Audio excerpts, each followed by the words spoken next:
Hi everybody, welcome to another episode of the Go with Ego podcast. I am super excited for this episode because I have a very special guest, Professor Muthoni Musangali.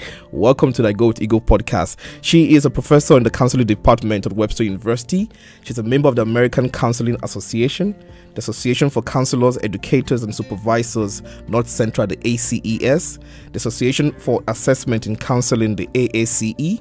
She's also a nationally certified counselor.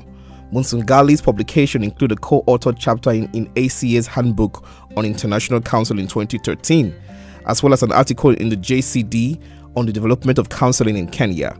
She earned her Ph.D. in counselor education from the University of Central Florida.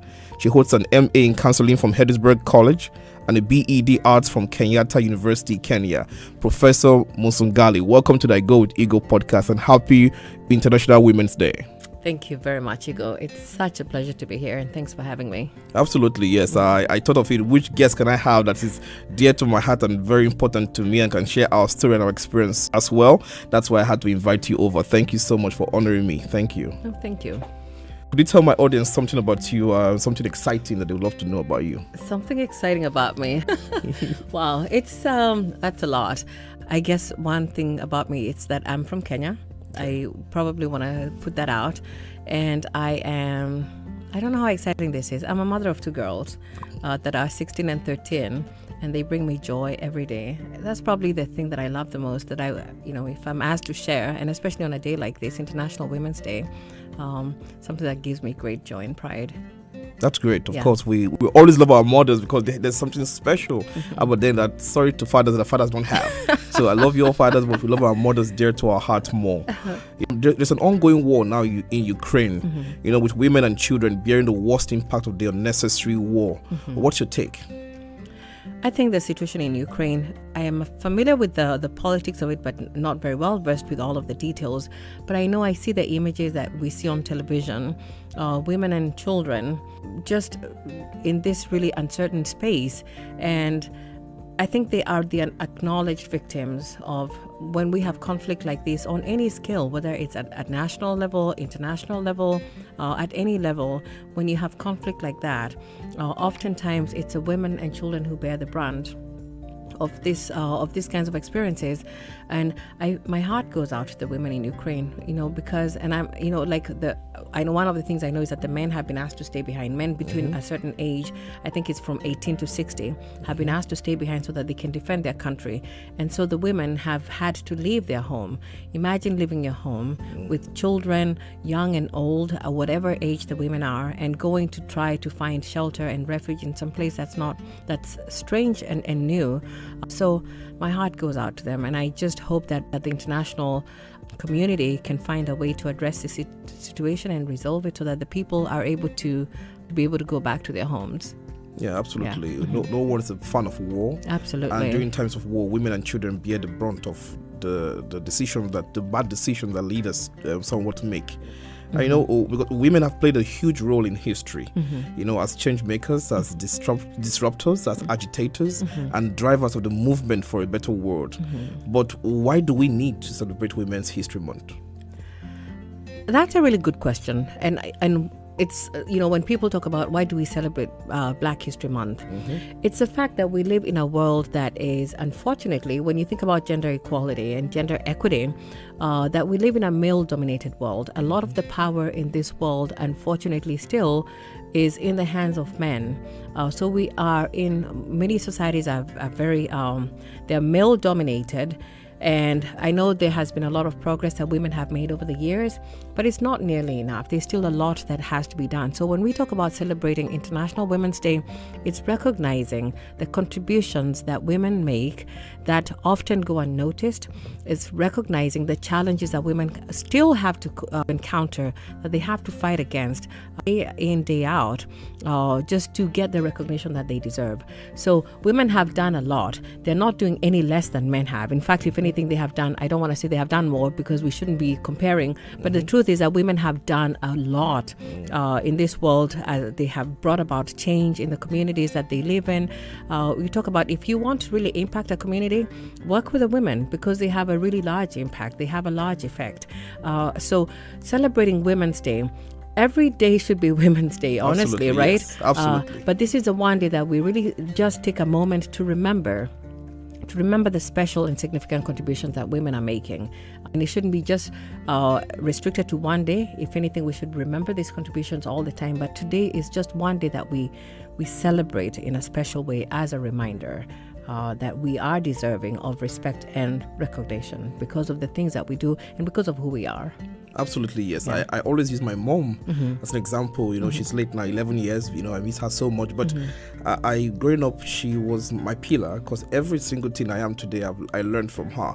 I see how well she did extraordinary things for children that were not her own children, because she was a primary six school teacher then. And I see how she used the small money she had to even pay for the kids that could not pay for their primary six entrance exam in Nigeria then. So mothers, they go beyond the extraordinary to do what is necessary, not just for their kids alone, but for every kid around them that they know that they love. So it's special, and we're always very, very thankful. I have to women. say, when you mention your mother, Ego, it makes me think of my own mother. This morning when I woke up and I was thinking about International Women's Day, and I think about all of the women that have, shaped me in one way or other, and I think about my mother. She's also deceased, passed away in 2005, and I thought about it just like your mother. That's a really interesting story, that we both have mothers who've passed on way too early, right? But in her own way, in the village, she was well ahead of her time. She cared about everybody. Our house was an open door. People came and went. Nobody was a stranger. And the impact that she had, it's still felt to this day. People remember her because of the work that she did and who she was and how she contributed to a small village in the middle of nowhere, right?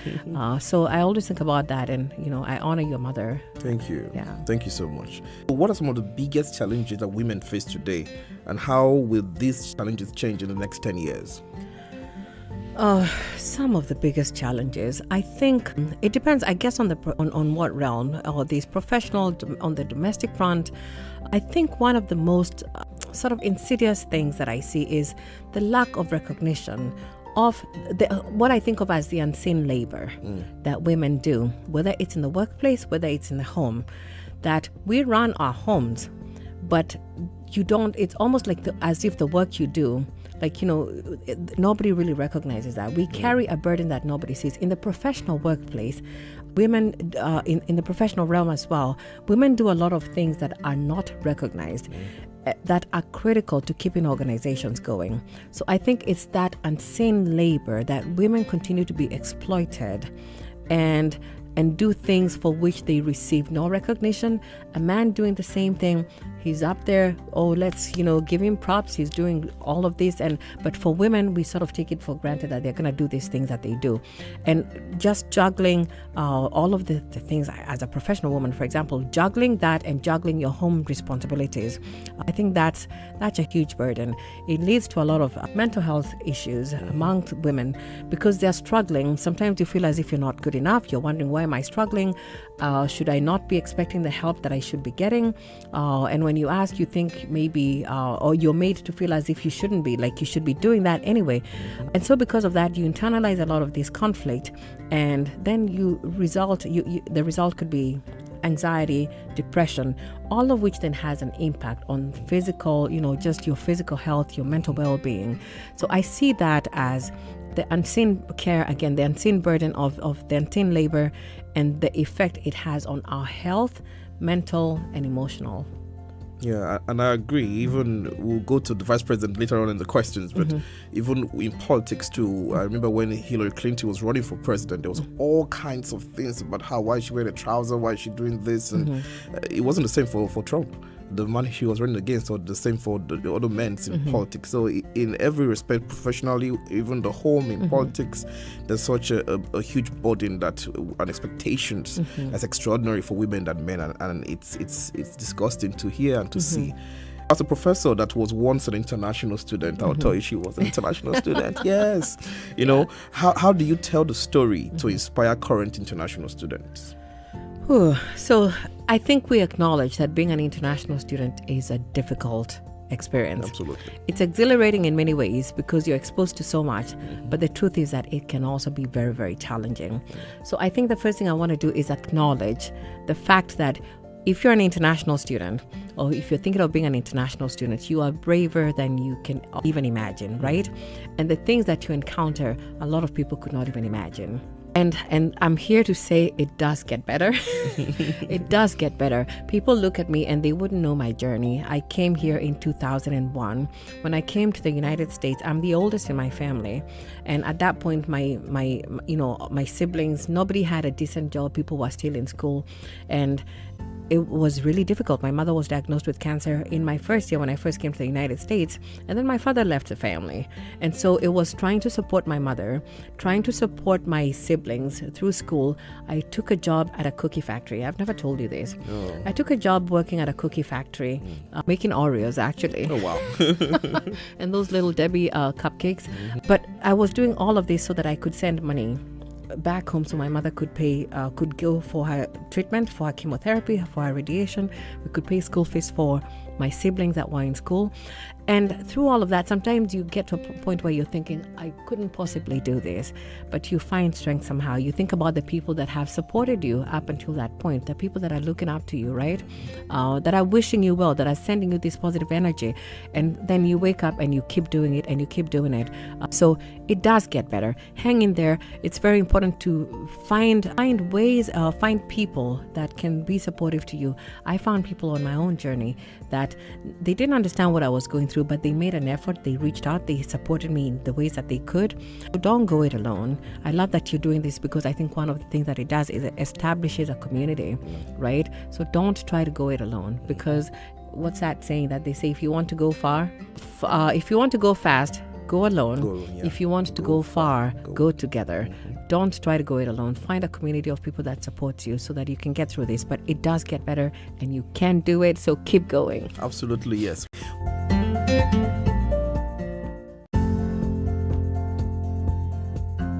Well, hi everybody, welcome back from the short break. I still have Professor Musangali here. First of all, thank you once more for being with me. It's good to have you here. Thank you. The great British Prime Minister Margaret Thatcher once said, if you want something said, ask a man. But if you want something done, ask a woman. How does this quote relate to feminism and the struggle to break biases in society? Wow. If you want something said, ask a man. If you want something done, ask a woman. I think it goes back to what we talked about earlier, Ego, the whole idea of women bearing the brunt of responsibility and that we have a sense of agency. I think sometimes that is born from just adversity. So women you have to be creative, right? If you're raising kids, you have to be thoughtful. Even if you don't have kids, whatever it is, I think we have a capacity to get things done. So I do absolutely agree with Margaret Thatcher that women, we are the movers, we are the shakers. We get things done, and then men take credit for the things that we do and they proclaim it as their own. So if you want something said, ask a man. Men are very good at making declarations and not so good about doing the work. I shouldn't make a general statement like that because I know there are good, there are good hardworking men. But if you think generally, I think they're a lot better. Men are a lot better at talking the talk, and women are a lot better about doing the work, walking the walk, but and not necessarily looking for recognition or expecting recognition for what they're doing. That's what has to change. That's what has to change. I agree. Yeah. From the introduction I gave earlier on, I know you're a counselor. You're an experienced department chair at Webster University. How has this experience been for you? And not just as a woman, but as a woman of color as well, too. Being a department chair anywhere is not an easy job. Being a department chair at Webster, my department that I ran for 6 years, is a really large department. At the time that I started, we had over 1,000 students scattered across 21 different campuses. It's very challenging. I don't want to, it's kind of hard to think of what to say because I don't want to put my colleagues or Webster paint them in a bad light, but Webster is a microcosm of society, right? So what happens here is really what happens in other places, right? So there's again the idea of, especially being a black woman, there's an article, I forget who wrote about this, about the knapsack that we carry, that when we talk about unrecognized labor of women, then add on to that, there's the intersectionality again, the unseen labor of black women, right? That people don't recognize the work that you do, I don't feel that I really ever got credit for all of the work and all of my accomplishments at Webster, to be honest with you. And yeah, I'm not particularly happy about that, but it's, you do a lot of work and you have to fight. As a department chair, you're fighting for resources. And then as a black woman, people might assume because I tend to be sort of, I'm forward, I'm assertive. So as a black woman, then it's a fine line between being assertive and then being seen as combative, because I want to be direct and ask for resources that our department needs, right? So then people could label you as you're always causing trouble, but I saw it as my part as being department chair is to get resources for my department, to provide leadership for my department. So that was a tough experience, but thankfully I'm a counselor. I have some useful tools that I fall back on, and among those is a group of people that I can rely on. But it's a difficult task, Ego. Yeah, it's challenging. Leadership in of itself is hard, and of course, being black, and being a woman and leading other people that of different race and different color, we don't like to play the victim card, but we see these things, they're there, and we hope when we speak out that people understand that it's from a good place and not from where they label us as angry people most times, and it can only get better from there. Right. And I also do have a right to be angry. Absolutely, right? Yes. But it's almost as though, being a black woman, you shouldn't be. So but why not? I am human. I experience a wide range of emotions. Anger is one. And I shouldn't have to not experience and express that when I feel it, because other people don't have to do that. So I shouldn't be treated any different. And it's a useful emotion, actually. Right? I agree. It prompts us to, it encourages you to get things done. So I think we should be entitled to our anger as much as we want to. I agree. Well, on December 18th, I had the honor of sharing a space with you. Yes. You were awarded the Mentor of the Year by Nintendo for Africa. What did it mean to you, and what other efforts are you currently leading? Mentor of the Year. That was such an honor to be honored that way by Nintendo for Africa. Part of, I feel, when they say to whom much is given, much is required. I've been incredibly blessed. I've been very, very lucky on my journey. I've encountered a lot of challenges, but I've also had a lot of good things happen to me. And so I feel such a sense of responsibility to use my knowledge and expertise and the skills that I have to help other people as well. So mentoring, whether it be women, girls, our youth, African youth in the St. Louis area, that's something that I take very seriously. So I do a lot of that because I feel that it's such an important part of it's a responsibility that I have. It's not a choice. I must do that. So I've been talking with Jeff, actually, Nintendo for Africa CEO, about just other ways to continue doing that, especially when it comes to promoting awareness on mental health in our community, educating mental health literacy in our community, and continuing to mentor our youth, our women, and also men, because they're an important part of our community. So there are lots of things in the works that I'm involved in, and I'm hoping to see them come to fruition in the next couple of months. Absolutely. Well, we look forward to that, to seeing them as well too. So thank you. And I'll keep my audience posted as well too, and when it comes out. We have our first female vice president ever in American history. Yes. VP Kamala Harris. I'm a huge fan, trust me, of Kamala Harris, and I hope to work for her one day. Who is a woman of color. Yes. So what does her emergence as the first vice president mean to women and girls all over the world? Representation matters, and it's really good to see a person like her where she is, because it says to many women and girls around the world, a lot of black and brown women and girls, that you don't have to put a ceiling on your dreams, that you can go after what it is your heart desires. So seeing somebody, that's why it's so helpful to see a person like me and you decide, oh, I also can be a professor, right? You don't have to come from a rich family. You can come from any sort of background, and that nothing is without reach, right? So I think it's a sense of hope, and hope is probably the most important thing in this world. Without hope, we are nothing, and with hope, there is no limit to what one can achieve and do. So Kamala Harris, I love her. I love what she stands for.